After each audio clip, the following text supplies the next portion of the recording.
Good morning everyone and welcome back to my channel. কেমন আছো তোমরা সবাই? আশা করছি সবাই ভালো আছো আর আমিও ভালো আছি। একটা নতুন দিন, একটা নতুন সকাল আর একটা নতুন ব্লগে তোমাদের সবাইকে ওয়েলকাম। ঘুম থেকে উঠে আগে সমস্ত জানলা দরজাগুলো খুলে দিলাম, তারপর গাছগুলোতে একটু জল দিয়ে দিলাম। যেগুলো ছাদে থাকে বা যেগুলো এই জানলার উপরে থাকে ওগুলো তো বৃষ্টি হলে হালকা হালকা জল পায়, কিন্তু যেগুলো ঘরের ভিতরে থাকে সেগুলোকে জল না দিলে না পুরো মাটিগুলো শুকিয়ে গেছে দেখো। তাই জন্য দুদিন ছাড়া ছাড়া সকালবেলা করে এই গাছগুলোতে জল দিয়ে থাকি, মাঝে মাঝে বিকেলবেলাতেও দিয়ে থাকি। বাড়িতে বেশি করে জানলা দরজা থাকা উচিত। সকালবেলা উঠে জানলা দরজাগুলো খুলে দিলে বাইরের হাওয়া বাতাস আলোটা যখন ঘরে আসে তখন একটা ফ্রেশ ফিল হয়, একটা পজিটিভিটি কাজ করে।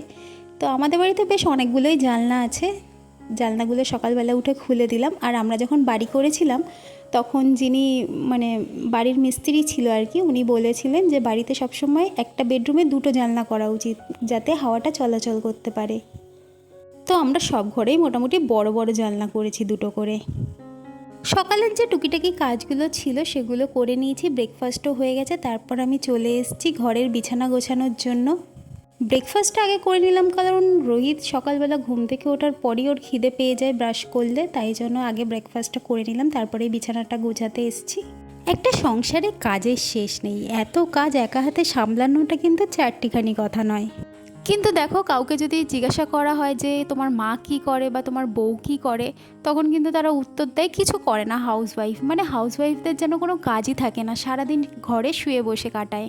এটা কিন্তু একদমই ঠিক না। আমার তো মনে হয় যারা চাকরি করে, ছেলে বলো বা মেয়ে বলো, মেয়েদের তো ঘর সামলে বাইরেও সামলাতে হয়, ঘরের কাজকর্মও করতে হয়, আবার বাইরে গিয়ে চাকরিও করতে হয়। বা ছেলেদের ক্ষেত্রেই ভাবো, তারা বাইরে চাকরি করে, কিন্তু ঘরের কাজকর্মটাও কিন্তু তার থেকে কোনো অংশে কম না। চাকরি করলে তাও সপ্তাহে একদিন ছুটি পাওয়া যায় বা মাস গেলে মাইনেটা পাওয়া যায়, কিন্তু যারা হাউসওয়াইফ তারা কিন্তু একদিনও ছুটিও পায় না আর মাস গেলে মাইনেটাও পায় না। তাই সমস্ত হাউসওয়াইফদেরই রেসপেক্ট করা উচিত।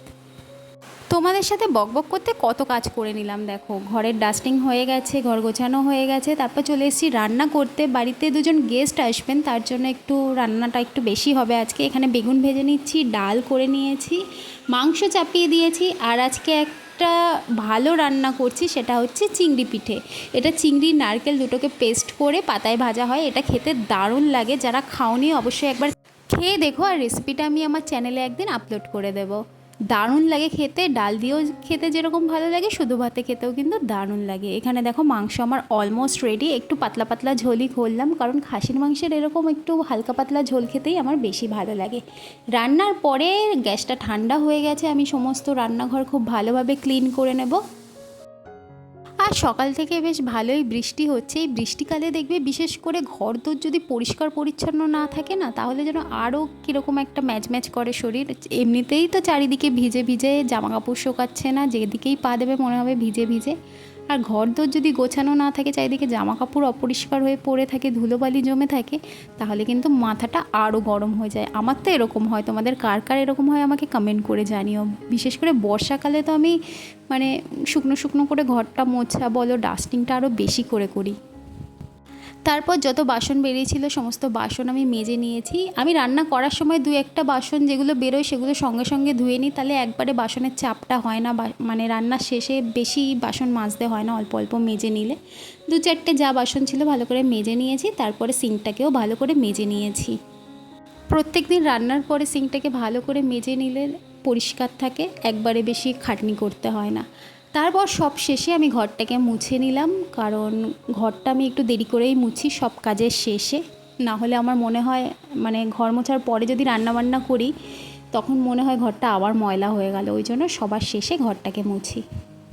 তোমাদের যদি আমার এই ব্লগগুলো দেখতে ভালো লেগে থাকে, প্লিজ একটা লাইক করে একটা কমেন্ট করে দিও, আর আমার চ্যানেলটা প্লিজ প্লিজ প্লিজ সাবস্ক্রাইব করে দিও। তোমাদের একটা লাইক কমেন্ট আমাকে ভীষণভাবে মোটিভেট করে নেক্সট ভিডিওগুলো বানানোর জন্য।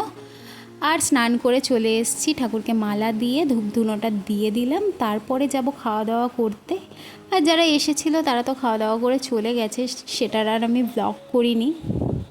আসলে এখনও আমার একটু লজ্জা লজ্জা লাগে কারোর সামনে ব্লগ করার জন্য। এই নিয়ে 3 বছর হয়ে গেল আমি ইউটিউব করছি। এর আগেও আমার দুটো চ্যানেল ছিল, অল্প অল্প ভিডিও করেছি 1-1.5 বছরের মতো, কিছু হয়নি, তারপরে চ্যানেলগুলো ডিলিট করে দিয়েছিলাম।